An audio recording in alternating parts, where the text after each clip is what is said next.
boleh enggak kita menghadiri acara haul ulama? Soalnya di tempat aku ini tiap tahun acara haul, ribuan manusia yang datang. Bingung awak ustaz. Masya Allah, ini orang mana ni pakai awak ni? Medan. Masalah haul adalah satu majlis yang dibuat untuk memperingati kematian fulan bin fulan, dan ini bukanlah bahagian daripada ajaran yang diajarkan oleh Nabi SAW, tapi ini adalah rekaan segelintir para ustaz, dan biasanya dia buat rekaan ini kerana ada kepentingan-kepentingan tertentu, benih-benih income. Kalau tak ada benih-benih income di sana, dia pasti tak akan buat. Jemaah, alasannya mungkin dihias dengan apa, zikir dan doa. Di zaman Nabi SAW, Khadijah meninggal tapi Nabi tak pernah buat haul. Kemudian siapa lagi? Hamzah dan sahabat-sahabat yang meninggal, Nabi tak pernah buat haul. Bahkan ketika Nabi SAW meninggal, Abu Bakar, Umar, Uthman, Ali tak pernah buat haul, padahal ketika itu Islam dah kuat, tak ada halangan untuk mereka buat haul, tapi tak pernah buat. Begitu juga Al-A'immatul Arba'ah, imam yang empat, Imam Abu Hanifah, Malik, Imam Syafi'i, Imam Ahmad, tak pernah buat haul untuk Nabi SAW, padahal Nabi lah yang lebih berhak untuk dibuat haul kalau memang itu bahagian daripada ajaran Islam. Bermakna ini hanyalah rekaan-rekaan para ustaz-ustaz yang pasti akan ada kepentingan tertentu di sana. Allah Ta'ala alam. Kegiatan haul boleh dilakukan untuk kematian. Sekarang saya mau tanya, Rasulullah pernah enggak merayakan 1000 tahun atau setahun kematian Khadijah? Pernah? Enggak ada. Sekarang istri Nabi yang paling Rasulullah selalu ingat setelah wafatnya siapa? Khadijah. Rasulullah selalu ingat Khadijah. Tapi nggak pernah kita dengar Rasulullah bikin haul buat Khadijah. Rasulullah bikin haul buat pamannya beliau siapa? Hamzah yang gugur di medan perang. Tidak pula Rasulullah bikin haul buat anak-anaknya yang meninggal dunia. Siapa itu? Ummu Kulthum. Uthman bin Affan ketika istrinya meninggal dunia, dan istrinya Uthman itu anaknya Rasulullah SAW. Apakah Uthman bikin haul? Nggak ada juga. Tidak juga para sahabat bikin haul 100 hari kematian Rasulullah SAW. Kalau itu ada, tolong sebutkan satu riwayat saja dalam kitab mana. Nah, mereka yang bikin haul tuh cari-cari pembenaran, Pak. Oh, dapat tuh riwayat asar Tawus. Tawus berkata, dahulu mereka suka untuk memberikan makan untuk mayat selama 7 hari. Saya mau tanya, apakah dalam asar tersebut ya mereka disebutkan itu dalam rangka haul setahun? Enggak. Niki kan acara haul, haul itu wis makna bebasipun nggih, mendoakan yang sudah meninggal. Kulo sengaja memastikan tradisi haul. Kulo masih ingat betul ketika Mbah Mun mucal, di antara yang diterangkan kena opo sakban darani ruwah. Ruwah itu dari bahasa Arab arwah, terus dijawakan jadi napa? Ruwah. Karena di antara tradisi Indonesia itu ngikuti Yaman, di Yaman itu ada haulnya Nabi waktu napa? Saban, sehingga kiai-kiai Jawa kalau kirim doa itu dibarengkan pas napa? Saban atau napa? Ruwah. Kalau masih inget teng kampung kula nuriyen kiai ku kesel ngeruwah, mergo kadang sedina undangan ping 2 ping 3. Ya nak 20.000 mun lumayan tas 20.000. Biasanya kiai RT 20.000 ngoten. Ya kadang 10.000, nak wong lomo ya 50.000. Sampai kiai ku niteni iki lomo iki medhit. Jadi senine dadi kiai ini kadang-kadang nggih wiji wong. Nak kula niku mun kiai tenan, dadi cara berpikir positif. Kula nu seneng ketemu wong medhit di wong lomo. Wong lomo niku ora didolim, nyalami templek 100.000 njaluk swarga. Ora didolim. Wong medhit ampun mboten enten hak napa? Adan. Terus kula dadi kiai ini wis tak ilmoni, nak ketemu wong medhit itu ngringakno napa? Hisab. Nah, nak ketemu wong lomo nyalami templek 100 juta sampean bingung. Mbok go wayah wong ora ikhlas. Mbok go bangun pondok di santri, ditabung ning bank kok digugat ning akhirat. Bingung, soalnya ketemu wong lomo iku bingung. Nah, alhamdulillah kata umat sing napa medhit. Niku syukuri mawon, syukuri. Di mana-mana sholawat itu bukti bahwa roh kita itu tersambung dengan ruh Rasulullah Shallallahu Alaihi Wasallam. Dawai Sayyid Muhammad ketika ngendikan bagaimana biruhil anbiya, Bahkan Imam Malik itu memakruhkan orang bilang zurtu qabran Nabi, nggak suka. Harus bilang zurtun Nabiyya sallallahu alaihi wasallam. Li'anna Nabiyya hayyun, karena Nabi itu hidup. Kata Sayyid Muhammad, Allah ngendikan wala taqulu lima yuqtalu fi sabilillahi amwat. Amatu syuhada, syuhada umum, orang kebanyakan saja nggak boleh disifati amwat, padahal ini syuhada kebanyakan. Apalagi Rasulullah sallallahu alaihi wasallam la yuqalu lahu mayyit. Karena amatu syuhada saja wala taqulu lima yuqtalu fi sabilillahi amwat. Hada Rasulullah. Lah nanti terus ada perdebatan ulama itu di sisi analisis. Itu ulama pasti debat. Meskipun sawangane rukun kita tetap debat. Kalau Habib Ahmad cara level gitu debat, tapi kalau kalah senior, kalah sekabiannya. Begini, Abdullah bin Mas'ud itu suka menstatuskan Nabi itu nyon sewu mata maktulan, tufiya maktulan. Karena dengan demikian Nabi itu nala darasata syuhada, karena Nabi biar berstatus syahid. Secara lahir juga benar. Karena secara lahir Nabi itu samathu imro'atun Yahudiyah. Ketika perang Khaybar Nabi sempat diracun oleh imro'atun Miskan bin Salam, sehingga ketika setahun beliau mau wafat ngendikan makanan yang saya makan ketika Khaybar efeknya sampai sekarang, dan sekarang saatnya usus saya putus fal'ana awanum kita abhari. Tapi banyak ulama yang nggak sependapat, karena Nabi itu maksum, nggak boleh seorang Nabi itu tufinya karena dimaktul, dibunuh orang kafir. Ya monggo lah, tetap semuanya ini niatnya takdim. Yang satu senang mensifati dengan status maksum, Nabi tidak boleh maktul. Yang satu nggak apa-apa biar berstatus apa?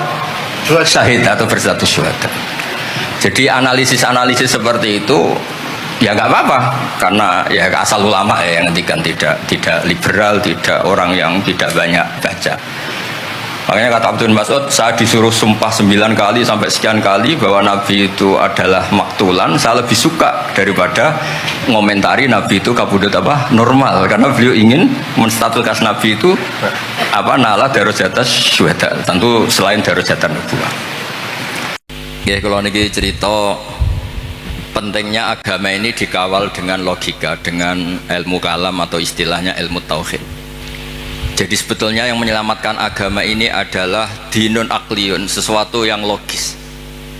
Sehingga Rasulullah SAW niku punya sikap, punya perilaku yang tidak lazim sebagai orang pilihan. Saya sering bela Rasulullah SAW dengan pembelaan, andaikan Nabi Isa semalaman itu sholat sujud, dengan Nabi itu dahar sarapan, cara Mbak Idris wis juk kabeh, wis lesu kabeh. Niku tesih afdal kanjeng Nabi Muhammad SAW dahar.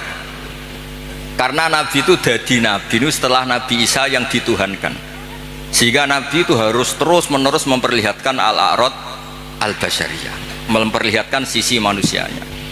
Sebab itu Nabi pernah dipuji Allah itu dengan standar yang unik. Wa ma arsalna qablaka minal mursalin illa innahum la ya'kuluna ta'ama wa yamshuna fil aswaq.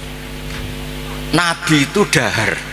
Tapi kata dahar di sini adalah nafyun li uluhiyati Muhammad. Justru ada maklumat bahwa Muhammad itu tidak akan jadi Tuhan, dan selamanya juga tidak akan Tuhan. Karena kula suwun niki mas-mas kula sing seneng mangan kados Mas Samak bareng niku radi warasatul anbiya niku. Dan terus hal-hal biasa itu kalau dilakukan Nabi Muhammad jadi luar apa? Biasa. Jadi penting memperlihatkan al-a'rad apa? Al-basyar. Lan kula suwun niki mengke wonten mangan tenang mawon, niati jenengan mengikuti Nabi sing model-model al-a'rad napa? Al-basyar. Ini penting sekali karena ketika Nabi Isa terlalu khusyuk, terlalu sempurna malah dipertuhankan. Mulane Nabi nu trauma terus damel manhaj ngetokno basyariah. Mulane terus dados akidah sedanten umat Islam boten sekedar ahli sunnah semuanya. Ketika nyifati Nabi nu wonten al-a'rad al-basyariyah. Cara Said Marzuki ngistilahkan wajah izun fi haqqihim min aradhim bi ghairi naqsin ka khafifil marad. Sehingga ayat yang tadi illa innahum la ya'kuluna ta'ama wa yamshuna fil aswaq itu madh muji Nabi yang luar biasa, karena ada maklumat nafyun lirububiyah, menafikan bahwa Rasulullah Muhammad itu tidak akan jadi Tuhan. Sebab itu Nabi begitu bangganya ketika menyebut dirinya anak Abdullah wa Rasul, dimulai dengan kata apa? Abdullah wa Rasul. Mboten ngangge istilah-istilah sing keren, misalnya Ruhul Kudus atau apa, tapi pakai istilah ana Abdullah wa Rasul. Terus ini supaya jenengan bangga justru dengan logika-logika sing dibangun Rasulullah ini, hadat din itu abadi. Kedua menyangkut mukjizat. Nabi itu orang paling menghindarnya, pokoknya nggak ngasih. Saya ulang lagi, peminta itu paling nggak suka kalau ada kata-kata yang arahnya itu tidak ngasih. Karena peminta ini sudah mangkel, saya menyelamatkan tidak nyebut Allah, nanti Allah jadi korban. Rozakok Allah, itu Allah kapan? Nyatanya sampai sekarang tidak ngasih rezeki, kan Allah bisa jadi korban kan? Maka beliau nggak mau nyebut Allah. Fa'ana ujillu isma Allah, saya menghormati nama Allah, jangan sampai saya sebut di depan orang yang sedang nggak suka. Tadi karena ada jawaban yang yufidu raddah. Kenapa yufidu raddah? Yaitu pokoknya tidak ngasih. Kayak apa orang-orang? Saya ulang lagi, jadi ini saya termasuk, insya Allah termasuk kompetitor terbaik, termasuk. Bukan apa-apa ya, karena menurut saya senang orang itu. Saya baca Ikhya itu lupa khatam berapa kali itu saya takriri pakai naskah Gus Ra'ub punya, saya naskah maknanya Mbah Zubair saya punya, ngaji Mbah Mun. Kalau nggak bisa masih pakai kitab Ithaf. Kalau naskahnya beda, saya cari naskah yang lain. Karena saya senang Ikhya, Minhajul Abidin, pokoknya kitab-kitabnya Imam Ghazali. Saya senang kitabnya Mbah Mun, Mbah Zubair, semua. Bukan apa-apa. Takut saya senang ternyata saya yukhalifu madhab. Saya sebagai pembaca maksudnya ya. Korek itu kalau senang ternyata dia yukhalifu madhab karena ada baca. Contoh gampang begini, saya tuh sering ketemu orang-orang khusyuk yang tidak ngaji. Gus itu gimana orang-orang sholat pakai baju merah? Tak tunjukkan di Bukhari, babus sholat fis saubil ahmar. Ada yang protes lagi, gimana Gus itu kiai kok sholat kencing berdiri? Babul kauli qaiman inda subadati kaumin, di Bukhari itu. Gus, kok ada hadisnya semua? Yang masalah otak kamu kata saya gitu. Loh sampai sholat, sampean kalau sholat kan mikir, ya mikir utang, mikir macam-macam. Itu Imam Bukhari punya bab. Babul ifkar, tafsirnya Imam Bukhari pakai bab itu babul ifkar di sholat, bab mikir di sholat. Itu dalilnya lucu Beb Husain. Kanjeng Nabi ku sholat terus salam ke susu. Ditanya kenapa ke susu? Saya ingat ada dinar di rumah yang belum saya bagi. Berarti ingatnya kan pas sholat. Sampai ya bedanya Nabi ilingnya barang apik sama orang. Tapi kan podo lah dalam bab. Jadi kalau suwun kitab-kitab Sayyid Muhammad yang jadi makhrajan hasanan lihadil ummah itu harus kita bela mati-matian. Misalnya begini, Atakoh Somadiyah, mungkin di Jawa Timur disebut Atakoh Kubro, yang baca kulhu beberapa kali, yang katanya bapaknya terus masuk surga itu. Itu kan kalau di kampung saya Gus, kalau ada baca gitu yang selain anaknya tak udah kamu udah usah serius ramlak di bapak. Oh anaknya tenang-tenang. Pernah ada orang ngundang saya, Gus, ngocok Atakoh Kubro Gus. Anaknya mau nggak manggon, monggo pinar, saya pulang. Kenapa Gus pulang? Karena anaknya ramoco wong liya bukan moco sembrono gak bener. Sing ana ning hadis awaladin sholihin yatullah, ra ono au kiyayin sholihin yatullah gak bener. Langsung Gus jenengan ngawur e dalil. Aku ora ngawur pancen aku wong alim, mesti roh tenan.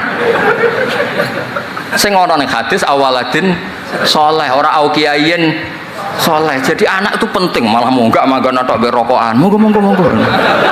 Semenjak itu kalau orang undang saya enggak berani kalau enggak khusyuk moco.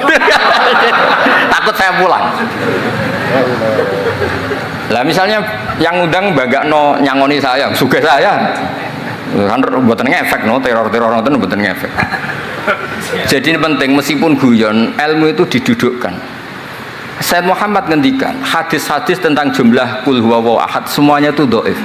Saya pernah ngaji itu di Kudus cerita gini, alhamdulillah kok dhaif. Hadis tentang jumlah la ilaha illallah yang banyak alhamdulillah juga dhaif. Karena kalau itu syarat sahnya harus banyak, berarti begini, mangqala la ilaha illallah mi'ata marrah lagi dakhalal jannah. Berhubung enggak ada jumlah mi'ata marrah, satu pun sudah dakhalal jannah. Kul huwa ahad juga sama, di riwayat Bukhari jelas. Ada orang kalau ngimami baca kulhu ditanya, kenapa engkau baca kulhu? Li'annaha sifatur rahman, fa ana uhibbu an aqra'a biha. Kata Nabi apa? Jibril datang, akhbir ya Muhammad, annallaha yuhibbu bi hubbihi qul huwallahu ahad.